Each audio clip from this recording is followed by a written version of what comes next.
하나님 말씀은 로마서 13장 9절에서 14절입니다. 로마서 13장 9절부터 제가 봉독하겠습니다. 간음하지 마라, 살인하지 마라, 도둑질하지 마라, 탐내지 마라 하신 것과 그 외에 다른 계명이 있더라도 내 이웃을 내 자신처럼 사랑하여라 하신 이 말씀 가운데 다 포함되어 있다. 사랑은 이웃에게 악을 행하지 않는다. 그러므로 사랑은 율법의 완성이다. 또한 너희가 이 시기를 알고 있으니 너희가 잠에서 깰 때가 벌써 되었다. 이는 이제 우리의 구원이 처음 믿을 때보다 가까워졌기 때문이다. 밤이 깊었고 낮이 가까이 왔으니 그러므로 우리가 어두움의 행위를 벗어버리고 빛의 갑옷을 입자. 낮에 행동하듯이 단정히 행하고 방탕과 술 취함과 음란과 호색과 다툼과 시기를 멀리하고 오직 주 예수 그리스도로 옷 입고 정욕을 위하여 육신의 일을 도모하지 마라. 14절까지 봉독했습니다. 14절 상반절에 오직 주 예수 그리스도로 옷 입고 라고 했습니다. 이 말씀을 근거로 이 시간 증거의 말씀의 제목은 예수 그리스도로 옷 입어라. 예수 그리스도로 옷 입어라 라는 제목으로 말씀 증거하겠습니다. 9절 간음하지 마라, 살인하지 마라, 도둑질하지 마라, 탐내지 마라 하신 것과 그 외에 다른 계명이 있더라도 내 이웃을 내 자신처럼 사랑하여라 하신 이 말씀 가운데 다 포함되어 있다. 10계명은 1계명부터 4계명은 하나님에 대한 계명, 그 다음에 5번째부터 마지막까지는 사람에 대한 계명입니다.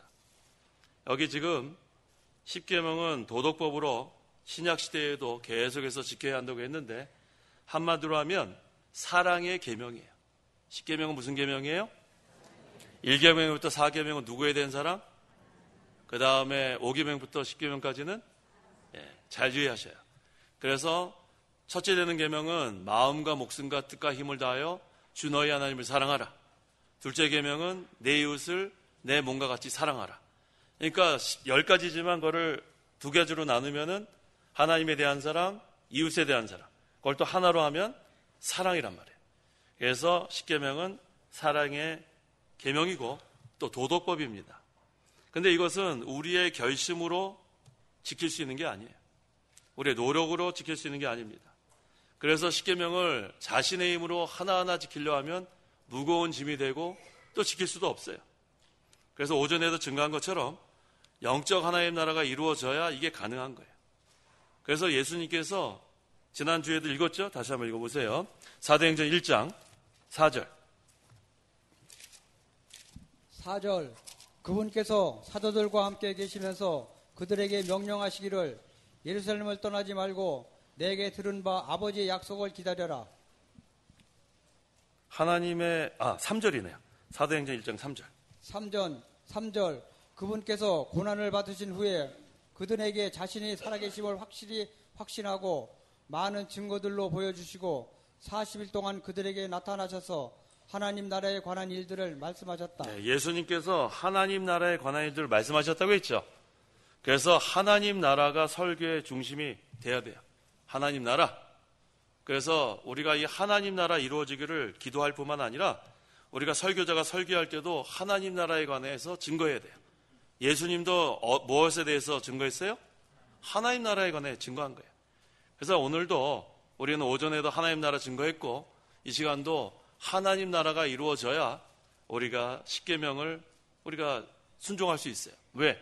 하나님 나라는 사랑의 세계이기 때문에 사랑의 세계가 이루어지지 않고는 이 노력으로 가능하지 않습니다. 그래서 우리는 하나님 나라가 이루어져야 돼요. 그렇게 되면 하나님을 사랑하게 됩니다. 하나님 나라 이루어지니까. 그 다음에 이제 이웃을 사랑하게 되는데 여기 하나하나 여기서 증거하는 거예요. 간음하지 마라. 하나님 나라가 이루어져야 간음 안 할 수 있어요. 살인하지 마라. 하나님 나라가 이루어져야 살인하지 않습니다. 형제를 미워하는 것까지 살인이라고 했죠. 그게 어떻게 우리 노력으로 되겠어요? 도둑질하는 것도 그렇고 탐내는 것도 그렇고 이거 내 노력으로 되는 게 아니고 하나님 나라가 이루어져야 이 모든 것이 가능하기 때문에 9절에 뭐라고 했습니까? 간음하지 마라, 살인하지 마라, 도둑질하지 마라, 탐내지 마라 하신 것과 그 외에 다른 계명이 있더라도 내 이웃을 내 자신처럼 사랑하라 하신 이 말씀 가운데 다 뭐라 그랬어요? 포함되어 있다.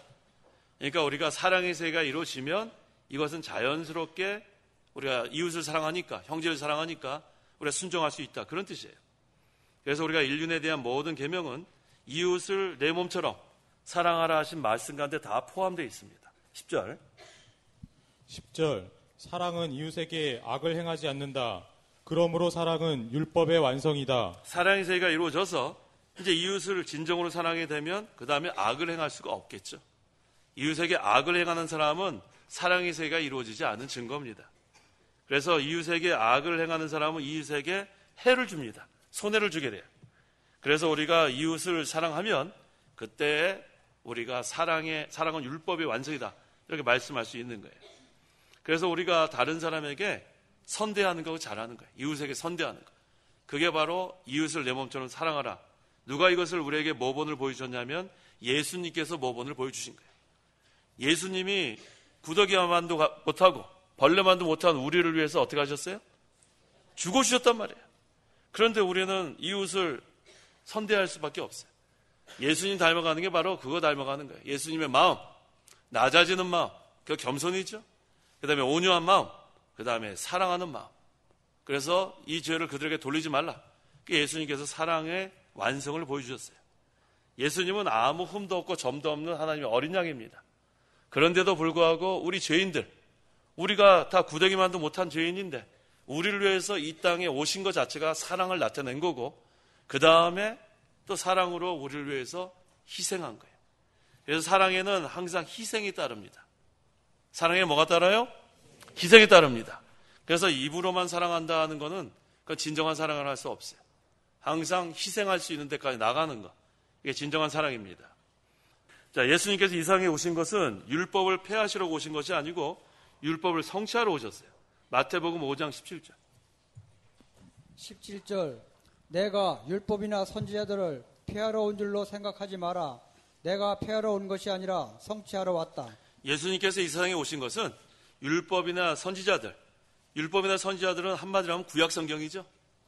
율법서, 또 선지서 많이 있죠. 그것을 폐하러 온 거 아니에요. 성취하러 오셨어요. 그러다 예수님은 사랑을 완성하러 오셨고, 그래서 우리는 이 율법서에 소나 양이나 비둘기를 제물로 드려서 속죄 제사를 드렸는데 그것은 구속사적으로 장차 그리스도께서 오셔서 피 흘려 주실 것을 대한 예표예요. 희생제사란 말이에요. 속죄제사. 그런데 이 구약에 있는 것들은 전부 다 그림자예요. 실체는 그리스도입니다. 그래서 신약에는 실체 되시는 그리스도께서 오셔서 속죄의 제물이 되어 주심으로 완전한 사랑을 이루신 거예요. 완성하신 거예요. 또 구속을 성취하시고. 그래서 그림자는 불완전합니다. 실체가 되는 그리스도가 오셔야 완전해지는 거예요. 그래서 구약의 모든 율법은 그리스도로 말미암아 완성됩니다. 그래서 우리 예수님은 신구약 성경을 다 지키시고 모든 계명을 다 지키신 분이에요. 그 예수님밖에 안 계세요. 그래서 완전한 의를 이루신 분은 예수님입니다. 그래서 우리가 한 것은 하나도 없어요. 하지만 예수 그리스도를 믿으면 그 예수님의 완전한 의가 우리에게 전가되는 거예요. 그 예수님의 의로 말미암아 우리가 이제는 율법을 지키지 않아도 구원받습니다. 율법을 지키지 않아도 구원받는 것은 예수님께서 율법을 성취하셨기 때문에 우리는 믿기만 하면 돼요. 예수님을 믿기만 하면 율법을 우리가 지키지 않아도 다 구원받습니다. 그럼 예수님께서 율법을 성취하셨다는 것은 무슨 뜻인가? 첫째, 그림자인 구약의 제도, 의식, 의문에 대한 실체로 오셨다는 거예요. 구약의 제도, 의식, 의문, 이건 다 그림자입니다. 근데 실체가 오셨다, 그런 뜻이에요. 율법을 성취했다는 것은. 둘째, 피 흘려서 완전한 속죄를 주셨다. 완전한 속죄 제물이 되어 주셨다. 이거 그런 뜻이에요. 율법을 성취하셨다는 것은 예수님께서 피 흘려서 완전한 속죄제를 드려주셨다.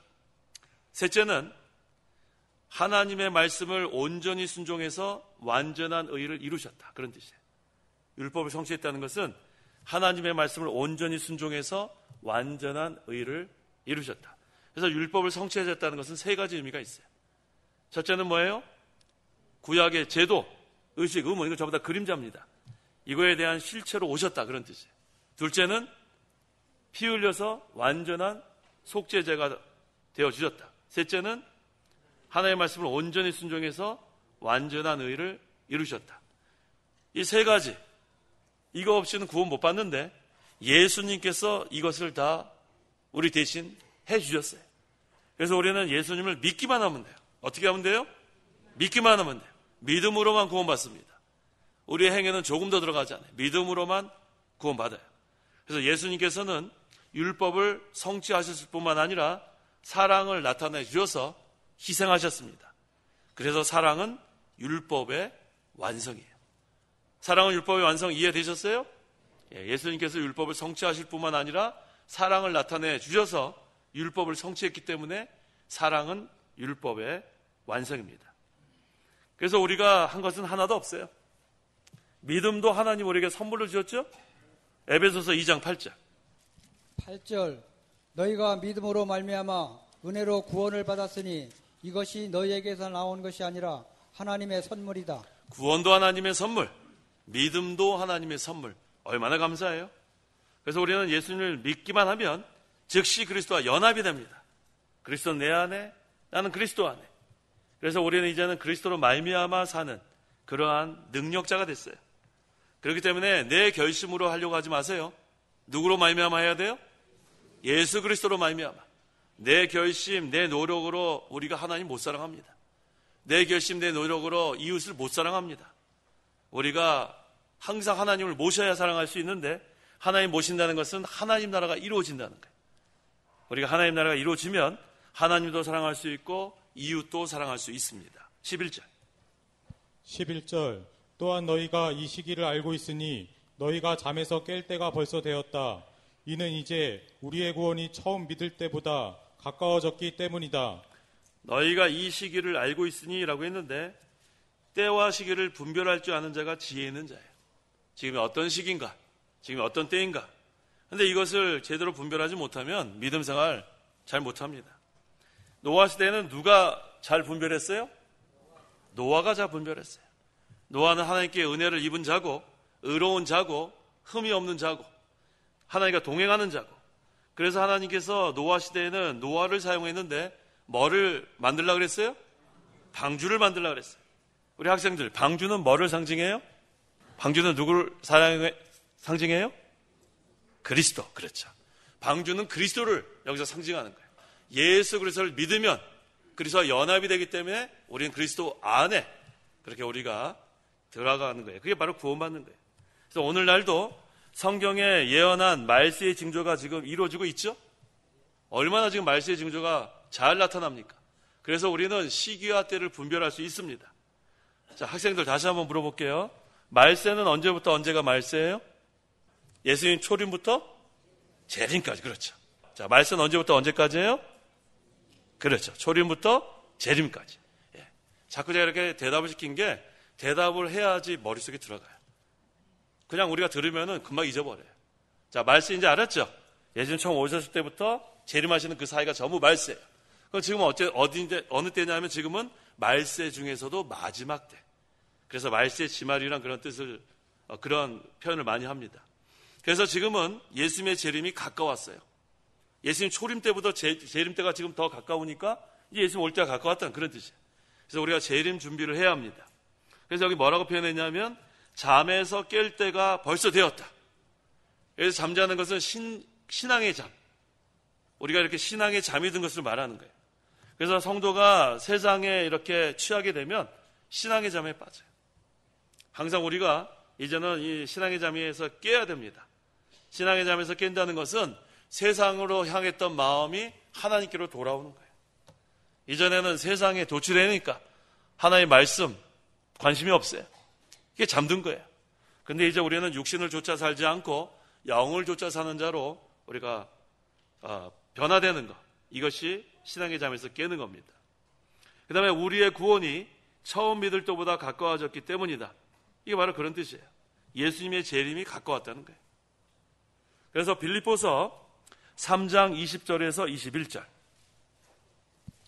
20절 우리의 시민권은 하늘에 있으니 그곳으로부터 오실 구원자 곧 주 예수 그리스도를 기다린다. 그분께서 만물을 자신에게 복종시키실 수 있는 능력으로 우리의 비천한 몸을 그분의 영광스러운 몸과 같은 형상으로 변화시키실 것이다. 예수님의 재림이 점점 가까운 거예요. 그때 우리가 이제 비천한 몸이 부활의 몸으로 변화된다고 했습니다. 그래서 우리의 구원이 점점 가까워지니까 이제 우리도 주님 영접할 재림 준비를 잘 해야 돼요. 그래서 이제는 신앙의 잠에서 깨야 됩니다. 세상에 도취됐던 그 마음에서 이제 하나님 말씀 중심으로 우리가 신앙생활을 잘 해나가면 영적 생활을 해나가는 거예요. 12절 밤이 깊었고 낮이 가까웠으니 그러므로 우리가 어두움의 행위를 벗어버리고 빛의 갑옷을 입자. 자, 밤이 깊었다고 했어요. 밤이 깊었다는 것은 낮이 점점 가까웠다는 그런 뜻인데, 이것은 무슨 뜻이냐면 남은 때가 얼마 없다는 거예요. 남은 때. 우리가 지금 구원의 때고 지금 은혜 받을 만한 때인데 이 기간이 항상 있는 것이 아니에요. 저는 사경회를 인도할 때마다 그 생각이 들어요. 저는 항상 거기 밑에 앉아서 이 목사님 사경회 말씀 듣는 거가 계속 되는 줄 알았어요. 근데 제가 여기 서가지고 사경회를 인도할 줄은 생각도 못 했는데 이거 그 은혜 받을 때 그거 벌써 다 지나간 거예요. 또 제가 또 여기서 사경회 인도하는데 이것도 얼마나 할지도 알 수 없어요. 그래서 우리가 항상 때가 있는 것이 아니다. 그 다음에 또 우리가 지금 이렇게 살아서 반갑게 만나는데 다음 주에 우리 이 멤버가 그대로 또 살아서 만날 줄 그것도 모르는 거예요. 그렇죠? 서로 잘해주세요. 네, 잘해주란 말이에요. 옆에 사람 한번 보세요. 잘해줘요. 네, 잘해주시란 말이에요. 잘해주세요. 네. 그래서 우리가 이제 밤이 깊었고 낮이 가까웠기 때문에 이제 우리가 해야 될 게 무엇인가? 어둠의 행위를 벗어버리라 그랬어요. 어둠의 행위. 이것은 점점 악한 세상에 우리가 영향을 받지 말라는 거예요. 뒤에 나와요. 구체적으로 어떠한 것이 어둠의 행위인지. 그건 좀 이따 설명하겠습니다. 우리는 빛의 갑옷을 입으라 그랬어요. 빛의 갑옷. 전신갑주. 이 빛의 갑옷을 입지 않으면 우리가 이 어둠의 그러한 세력에 우리가 이겨낼 수 없어요. 여기 낮이 가까웠다는 것은 무슨 뜻인가? 믿지 않는 사람에게는 하나님의 심판이 가까웠다는 거예요. 믿지 않는 사람.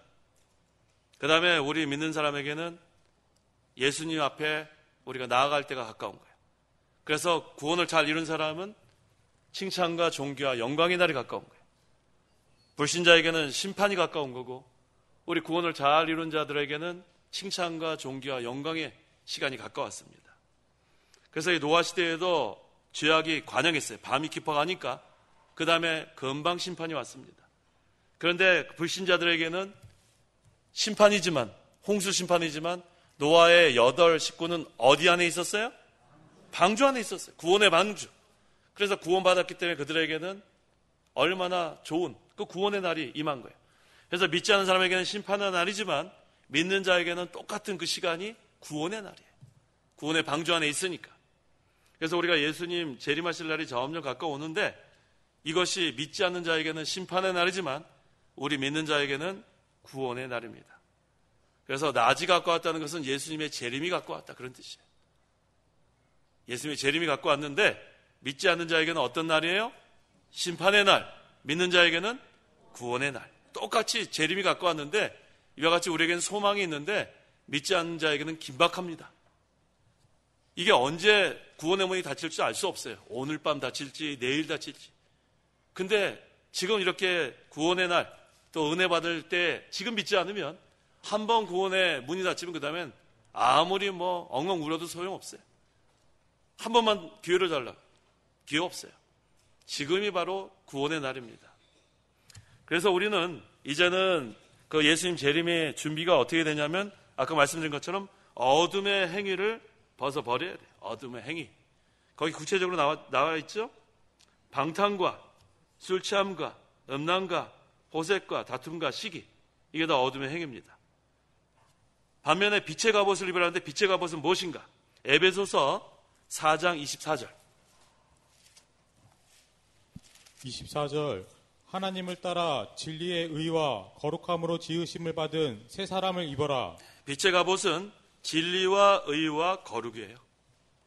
말씀으로 우리가 이겨야 돼. 말씀으로. 그 다음에 의로 이겨야 돼. 의. 그 다음에 거룩으로 이겨야 돼.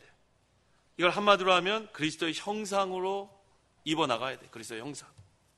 이게 바로 빛의 갑옷이에요. 오늘 제목이 예수 그리스도로 옷 입으라 그랬는데 이게 바로 우리가 진리와 의와 거룩의 옷을 입는 거예요. 이 빛의 갑옷을 뚫지 못하도록. 근데 이 갑옷은 원수로부터 보호하는 그러한 역할을 하는데 우리의 원수가 누구냐면 마귀의 마귀. 이 마귀가 시도 때도 없이 우리를 공격합니다. 그래서 우리 에베소서에 하나님의 전신갑주 몇 장에 나옵니까? 5장 몇 절 읽어보세요. 10절. 그러므로 너희는 주님 안에서 그리고 그분의 힘의 능력으로 강건하여지고 마귀의 술책에 대항하여 설 수 있기 위해 하나님의 전신갑주를 입어라. 이는 우리의 싸움이 혈과 육에 대한 것이 아니요 통치자들과 권세자들과 이 어둠의 세상 주관자들에게 하늘에 있는 악한 영들에 대한 것이기 때문이다. 그러므로 하나님의 전신갑주를 취하여라. 이는 너희가 악한 날에 대적하고 모든 것을 행한 후에 설 수 있게 하기 위한 것이다. 그러므로 너희는 서서 진리로 너희 허리를 동이고 의의 가슴마기를 붙이고 발에는 평화의 복음을 전할 준비로 신을 신고 모든 것에 대하여 믿음의 방패를 가지고 이것으로 악한 자의 모든 불화살을 능히 소멸시키며 구원의 투구와 성령의 검 곧 하나님의 말씀을 가져라. 모든 기도와 간구로 항상 성령 안에서 기도하고 이를 위하여 모든 인내와 성도를 위한 간구로 깨어 있어라. 거기까지. 하나님의 전신갑주를 입으려면 깨어 있어야 합니다. 우리가 빛의 갑옷을 입고 누워 자면 안 돼요. 갑옷을 입은 다음에 깨어 있어야 돼요. 그래서 그 10절에 주님 안에서 그분의 힘의 능력으로 강건해지는 거예요. 우리가 빛의 갑옷을 입는 것은 주님의 능력으로 이긴다는 거예요. 뭔가 우리를 보호해야 되잖아요. 그러니까 주님의 능력으로 이기는데 여기 보니까 여기 분명히 원수가 나와요. 11절에. 원수가 누구예요? 마귀의 마귀. 마귀의 술책에 대항하여 설 수 있기 위해 하나님의 전신갑주를 입어라. 빛의 갑옷을 입어라. 그 다음에 12절에 우리의 싸움은 어떤 싸움이 아니에요? 혈과 육에 대한 싸움 아니란 말이에요. 혈기로 우리가 싸우면 둘 다 망해. 피차 멸망할까 조심해라. 악으로 악을 우리가 대항하면 양쪽이 다 손해를 입습니다. 선으로 악을 이겨야 돼. 그래서 우리 12절에 악한 영들에 대한 싸움이기 때문에 우리가 이 육신의 혈기 이걸로 같이 대항하면 우리는 이길 재간이 없어요. 둘 다 망합니다. 그래서 선한 싸움은 선으로 악을 이기는 싸움. 그래서 여기 여러 가지 무기가 나오죠. 진리, 의, 평화의 복음, 믿음, 그 다음에 구원의 투구, 그 다음에 마지막 공격하는 게 뭐냐면 성령의 검이에요. 하나님 말씀. 이게 또 진리입니다. 진리와 그 다음에 18절이 중요해요. 그 다음에 기도하는 거예요. 깨어 기도하는 거. 그래서 이 마지막 때에 우리가 어둠의 행위를 벗어버린 건 당연한 거고 그 다음에 우리가 빛의 갑옷을 입어야 돼요. 하나님의 전신갑주로 무장해야 합니다. 그 다음에 우리의 싸움은 영적 싸움이에요. 혈과 육의 싸움 아닙니다. 선으로 악을 이기는 싸움.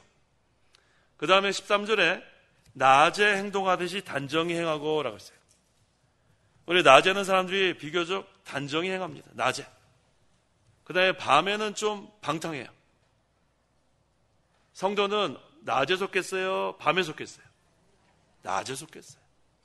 낮에 속했기 때문에 우리는 단정해야 돼요. 속사람부터 단장해야 돼요. 속사람부터. 그 다음에 속사람이 잘 단장이 되면 그 다음에 언행심사도 거기에 따릅니다. 우리가 항상 하나님의 말씀으로 잘 만들어지는 게 첫째가 돼야 돼요.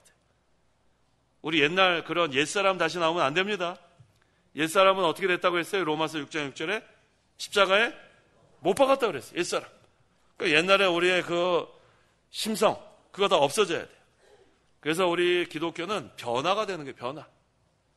슬픔이 변하여 기쁨이 되는 거예요. 한숨이 변하여 찬송이 되는 거예요. 이 기독교는 변화가 되는 거예요. 그러니까 이전 옛사람 그대로 가면 안 돼요. 이전에 자기가 못돼 먹은 거 있으면은 다 그것을 벗어 버려야 돼요. 우리 옛날에 못돼 먹은 사람 한번 손 들어보세요. 옛날에 저밖에 없어요? 괜히 들었어요. 자, 옛날에 못돼 먹은 사람들 이제는 다 그거 벗어버려야 돼. 옛사람 벗어버리고. 근데 뭘 입으라고요? 새 사람을 입어야 돼, 새 사람. 예수 그리스도로 옷 입는 게 바로 새 사람으로 입는 겁니다. 근데 옛날에 그 못돼 먹은 옛사람 다시 가면 안 돼요.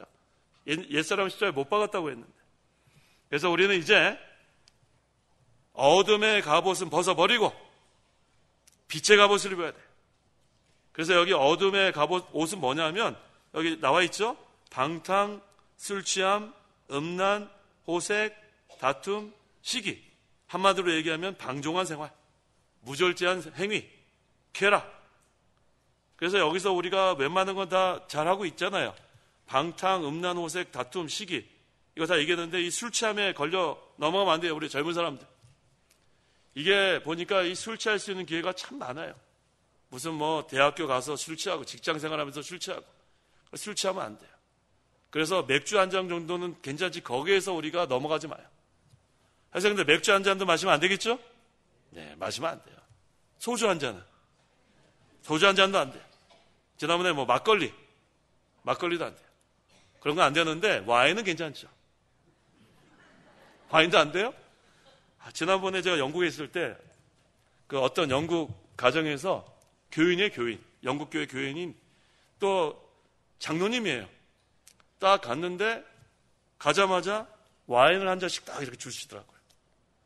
근데 그때 저만 간 게 아니고 한국에서 유학 온 목사님들 같이 갔단 말이에요. 그때 3명이 같이 갔는데 2명이 먼저 마셔요. 그때 뭐 제가 마신다고 여기서 아무도 모를 거 아니에요. 그 분위기에 같이 마셔야 되냐? 아니면은 술 마시면 안 된다. 거기 지금 영국교회 장로님한테도 제가 얘기해야 되고 같이 가신 그 보수적인 목사님 2분한테도 책망을 해야 되는데 그렇게 어떻게 해야 될까 제가 갈등했을 것 같아요. 단호하게 얘기했을 것 같아요. 단호하게 얘기하실 것 같죠? 갈등했어요. 아무도 안 보는데 뭐. 아무도 안 보는데. 그래서 뭐 와인 한잔 하면 누가 뭐라 그러겠어요. 아무도 본 사람 없는데. 거기에 다 넘어가는 거예요. 거기에. 그때 제가 단호하게 얘기했어요.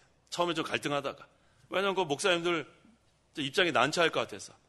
한국 목사님이라 그럴 수도 없고. 그래서 뭐라 그러냐면 저는 미국 목사님이라 그랬어요. 미국 목사님. 2분 한국에서 오셨고. 전 미국에서부터 지금 공부하러 왔는데 우리 거기서 철저하게 배웠다. 술 취하지 말라 그랬는데 이거 하면 되겠느냐. 그랬더니 거기서 저만 와인을 안 주고 자기네끼리 즐기더라고요. 제가 책망을 했는데도. 그러니까 왜 그러냐면은 한 번 잘못 배우면은 죄책감이 없는 거예요. 잘 이해하셔야 돼요. 우리는 목사님한테 잘 배운 거예요. 한 잔부터 마시지 마라 배우지 않았어요? 그러니까 저는 어렸을 때부터 술 마시면 죄라는 거 분명히 배웠는데 이거 뭐 술 마시는 게 죄가 아니라고 하니까 제가 거기서 얘기를 해도 그 다음에는 저만 빼놓고 그냥 위하여 하더라고요, 같이. 그러니까 저는 오렌지 주스 한 잔 달라고 그랬어요, 오렌지 주스 한 잔. 그러니까 여러분들 그거 잘해야 됩니다. 요즘은 술 마시는 거 그렇게 뭐 죄라고 가르치는데 별로 없어요.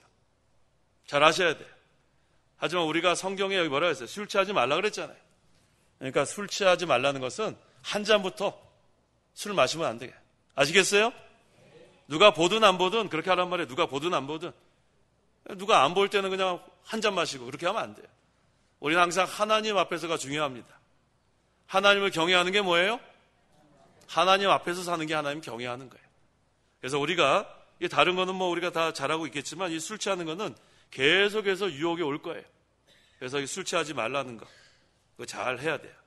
누가복음 21장 34절 34절 너희 마음이 방탕과 술 취함과 생활의 염려들로 짓눌리지 않고 그날이 너희에게 덕과 같이 뜻밖에 임하지 않도록 스스로 조심하여라. 재림을 준비하라는 거예요. 방탕해서 또 술 취해서 생활의 염려로 짓눌리면 안 돼요. 이런 것들은 과감하게 그건 떨쳐버리란 말이에요. 그 다음에 예수님의 재림이 덕과 같이 임하지 않도록 준비 잘해서 우리 예수님 재림을 맞이할 준비하라는 거예요. 갑자기 임하는 것처럼 하지 말고. 그 다음에 여기는 술 취하지 말라는 것도 있지만 세상에 취해도 안 돼요. 세상에 취하면 안 됩니다. 마음이 항상 세상에 빼앗기면 안 돼요. 하나님을 의뢰하라고 배웠죠. 오전에. 의지하고 신뢰하라. 그러면은 흔들리지 않는다 그랬죠. 하나님을 신뢰하는 사람들은 흔들리지 않는다. 그 다음에 산들이 예루살렘을 감싸듯이 하나님께서 자기 백성들을 감싸주신다 그랬단 말이에요. 그러니까 하나님만 의지하고 하나님만 신뢰하라 그랬습니다.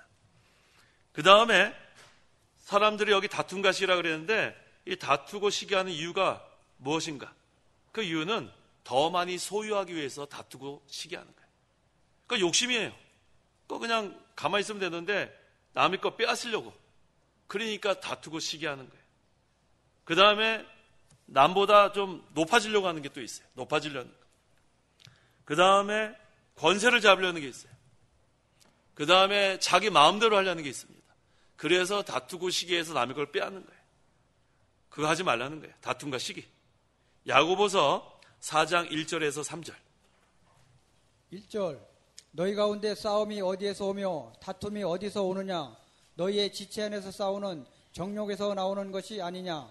너희가 욕심을 내어도 얻지 못하고 살인을 하고 시기하여도 얻을 수 없는데 너희는 다투고 싸운다. 너희가 얻지 못하는 것은 구하지 않기 때문이며 구하여도 받지 못하는 것은 너희가 정욕에 쓰려고 잘못 구하기 때문이다. 왜 다투고 시기한다고 했어요? 뭐 때문에? 정욕 때문에 그랬죠. 정욕 때문에. 욕심. 욕심 때문에 다투고 남의 거 빼앗으려는 거예요. 자기 거 만들려고. 그 다음에 또 우리가 기도를 하긴 하는데 왜 구해도 얻지 못해요? 정욕 때문에. 욕심 가지고 기도하면 안 된단 말이에요. 이 문제가 욕심이에요. 욕심. 죄성, 부패성. 이것 때문에 우리가 기도를 해도 잘못 구하고 또 다투고 시기하는 거예요. 그러니까 욕심 버리는 게 중요합니다. 욕심. 뭘 버려야 돼요? 욕심 버리면 그 다음에 죄까지 가지 않아요. 욕심이 잉태한 다음에 죄를 낳는 거예요. 그러니까 욕심 버리는 거 잘해야 돼요. 그 다음에 자족하는 생활하고 그 다음에 감사하는 생활하고 그것이 중요합니다. 그래서 우리가 이렇게 해야지만 어두움의 옷을 벗어버리고 그 다음에는 빛의 갑옷을 입습니다. 14절. 14절 오직 주 예수 그리스도로 옷 입고 정욕을 위하여 육신의 일을 도모하지 마라. 네, 또 나왔어요. 정욕. 예수 그리스도로 옷 입고 정욕을 위하여 육신의 일을 도모하지 말라고 했어요.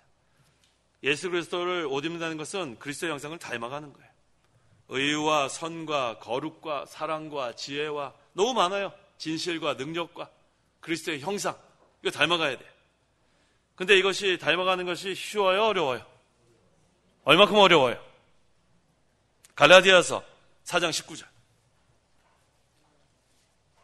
19절 나의 자녀들아 나는 그리스도의 형상이 너희 안에 이루어지기까지 다시 너희를 해산하는 해상하는 고통을 한다.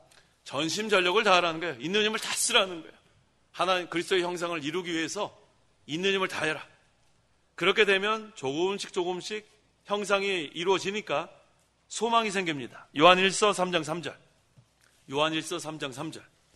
3절 그분을 향하여 이 소망을 가진 자마다 그분께서 깨끗하게 하신 것 같이 자기를 깨끗하게 한다. 네, 이제 어두움의 옷을 벗어버리고 그 다음에 예수 그리스도로 옷 입으니까 이제는 정욕이 점점 없어지고 깨끗해지는 거예요. 하나님께서 우리에게 요구하시는 게 바로 이거예요. 이 소망을 가진 자마다 그리스도의 옷을 입고 그 다음에 어둠의 옷을 벗어버리고 그 다음에 그분께서 깨끗하신 것 같이 자기를 깨끗하게 한다. 내가 거룩하니 너희도 거룩하라 그랬죠. 거룩의 뜻은 두 가지가 있다고 했어요. 거룩의 뜻. 거룩의 뜻은 뭐예요? 구별되다, 정결하다, 깨끗하다. 같은 뜻이죠. 내가 거룩하니 너희도 거룩해라. 그러니까 바로 이게 그리스도의 형상을 닮아가라 그런 뜻이에요. 여기 정욕을 위하여 육신의 일을 도모하지 마라. 그러니까 욕심을 채우려고 하지 말라는 거예요. 욕심을 채우려고 하지 마라. 이 정욕, 항상 이 정욕은 우리의 그 영혼을 대적합니다. 베드로전서 2장 11절. 11절 사랑하는 자들아 나는 외국인과 나그네 같은 너희에게 영혼을 대적하여 싸우는 육체의 정욕을 제어하라고 권한다. 네, 우리가 이 중생한 영이 말씀, 성령의 인도를 잘 받아서 우리가 하나님의 뜻대로 순종해야 되는데 늘 대적하는 게 있어요. 그게 바로 영혼을 대적하여 싸우는 육체의 정욕이에요. 그러니까 욕심을 버리는 게 중요해요. 욕심 버리는 거. 욕심이 있으니까 자꾸 남의 걸 빼앗으려는 거예요. 욕심 버리면 그런 마음 생기지 않아요. 욕심 때문에 시기하고 다투고 빼앗으려고 하고 악한 자가 되고 그게 전부 다 욕심 때문에 그래요. 그러니까 우리는 이러한 것을 생각도 하지 말아요. 욕심을 버리고 남의 것은 탐하지 말아요. 다른 사람 탐하지 말고 자기에게 주신 것으로 감사하세요. 자기. 우리가 다른 사람 거 비교할 거 없다고 했죠. 다른 사람 비교하지 마요. 나보다 더 많이 가진 사람 비교하지 말고, 나보다 적게 가진 사람 비교하지 말고, 우리는 자족하는 법을 봐야 돼요. 자족하는 법. 그래야 우리가 욕심이 없습니다. 그러니까 다른 사람 때문에 우리가 나는 왜 현재 형편이 이런가 낙심하지도 말고, 다른 사람보다 내가 좀 낫다고 해서 교만하지도 말고, 우린 사도 바울처럼 자족하는 법. 욕심을 버리고 자족하고 감사하고, 그게 하나님께서 우리에게 원하시는 거예요. 그래서 오늘 주 예수 그리스도로 옷 입는 생활, 그거 잘해야 돼요. 이건 다른 말로 하면 빛의 갑옷이에요. 진리와 의와 거룩, 그것을 잘 입고 어둠의 옷은 벗어버리세요. 성도 여러분, 뭘 벗어버려요? 어둠의 옷 다 벗어버려요. 방탕, 음란, 호색, 다툼, 시기, 술취함, 세상에 취하는 거 다 벗어버리고 이제는 진리와 의와 거룩으로 옷 입는 생활, 그리스도로 말미암아 우리가 감당할 수 있습니다. 기도하십시오. 기도하겠습니다. 하나님 감사합니다. 우리가 하나님의 은혜로 구원을 받았고, 이제 우리 옛사람은 십자가에 못 박았고, 이젠 예수 그리스도로 옷 입는 생활하게 하심을 감사합니다. 이미 우리는 하나님의 은혜로 믿음으로 구원받았고, 또 지금 하나님 앞에서 구원을 이루어가는 그러한 현재 있사오니, 그리스도로 말미암아 우리가 어둠의 옷을 벗어버리고 예수 그리스도로 옷 입는 생활, 진리와 의와 거룩의 옷을 입어서 날마다 하나님 앞에 바로 신앙생활할 수 있도록, 그리스도로 말미암아 날마다 승리할 수 있도록 인도하여 주옵소서. 예수님의 이름으로 기도하옵나이다. 아멘.